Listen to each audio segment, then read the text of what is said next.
I'm sorry if anybody on here ain't a Bulls fan, but look, we ain't talked about my team the whole season. So you can deal with me going on a 10-minute rant about my team because they have not had anything to talk about.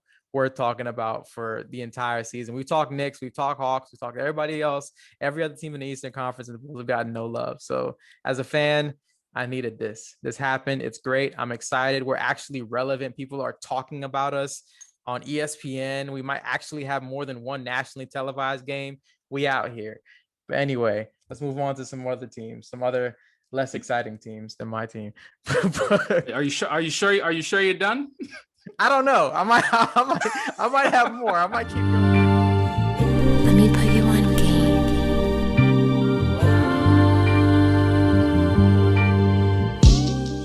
Standings are because there's one team, my team, that could potentially make a huge jump in their standings from going from playing prospect to potentially being what I think could be as high as a number 3 seed in the NBA. So yeah, I think it's certainly possible. I think And what team is this? This is Chicago Bulls, baby. That's what we talking about. The Bulls are back and in full effect because I think if you look at the top team supposedly, right? Nets number 1 most likely, the Bucks number 2, Philly number 3. If you're looking at Philly at number 3, Ben Simmons hasn't talked to the team since the end of the season. So the odds that he's going to be moved are very high before the season starts. So we don't know what Philly is going to look like. So penciling them in at number 3 is a little irresponsible. So let's say we just take them out of the equation for now, out of the conversation. And then the we have the Heat, we have the Knicks, we have the Hawks. Like, I don't think that the Bulls are going to be projected to be significantly worse than those 3 teams. So if you look at the standings that way, it's entirely possible that the Bulls could be the 3rd seed. It's also entirely possible that they could be the 8th seed. But I'm just saying that that's their range. I think if they reach their full potential, that they could potentially be a 3 seed, but it's remained to be seen. But if I could just get on my soapbox for a little bit and talk about my team because we've been avoiding it the whole season because they haven't been worth talking about. But the Bulls acquired DeMar DeRozan in the sign and trade with San Antonio, giving up Thaddeus Young, Al-Farouq Aminu, a future first and 2 seconds. They acquired Lonzo Ball for Tomas Satoransky, Garrett Temple, and a 2nd round pick. And they signed Alex Caruso for $9 million a year in 3 years. So I like the fit. I know there's been a lot of talk about DeMar not fitting well, but I think that DeMar kind of perfectly fits with Lonzo's game.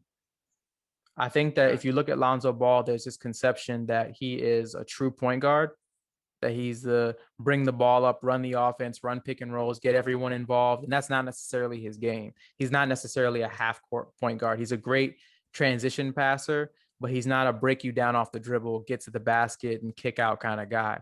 He's more of a connecting piece. He's more of a guy that makes really smart decisions and will get you assists, but it's more so through the confines of the offense rather than him creating everything for everyone else.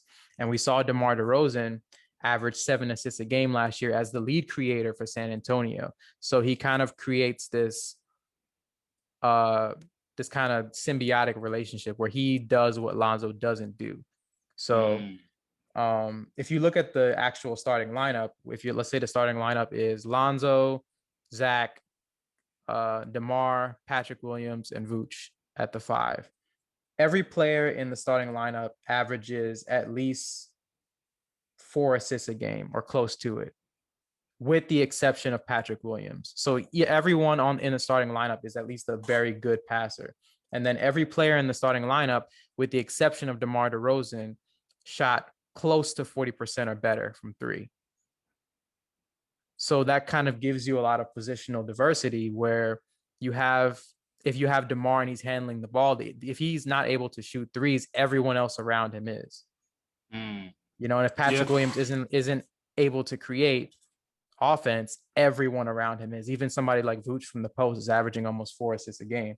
So I'm gonna get into some more stuff. But is there anything that you have to?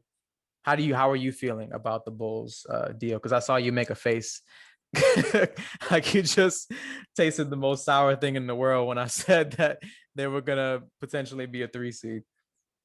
I think offensively, they're going to be one of the best teams in the East and potentially in the NBA. Defensively, I think there's going to be something lacking.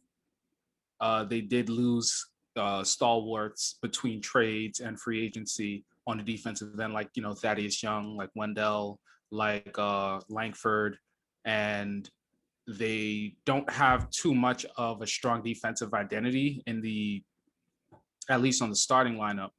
You got Patrick Williams, who I know is probably a good defender, as well as Lonzo Ball, who does get steals and some blocks, and he's going to be pretty disruptive at the point guard position. DeMar is a solid defender, but Vooch, I'm not sure about defensively, and it remains to be seen whether or not they're going to be able to stop anybody, especially when it comes to the postseason. But I do think that they're going to be exciting. I do think they're going to be a really fun team to watch. And I think it's to say Chicago back. Where they land is I think, realistically, the ceiling is a 4th seed and their floor is about an 8th seed. Yeah. So, but we'll see. I think that's fair. And I think the defense will be their issues. I think that they're going to have some detractors. I think the detractors will say one of two things. One, that the DeMar contract was an overpay. 3 years, $85 million. Which is the same that they paid Kyle Lowry that he did, but that's whatever. But I agree. I agree that it was a bit of an overpay, but it was necessary to get him to come to Chicago. And I think that we've seen throughout the last few years in the NBA that every contract is tradable. So if there is a superstar that does become available, you at least, if he doesn't work out, you at least have a piece where you can move him because he's still giving you 21 and 7. You know? So he's still at least a good enough player to move in the event that someone better comes along and you need to move him for something else. And it now kind of shows that the organization has a willingness to spend and take risks, which wasn't something that happened with the previous organization.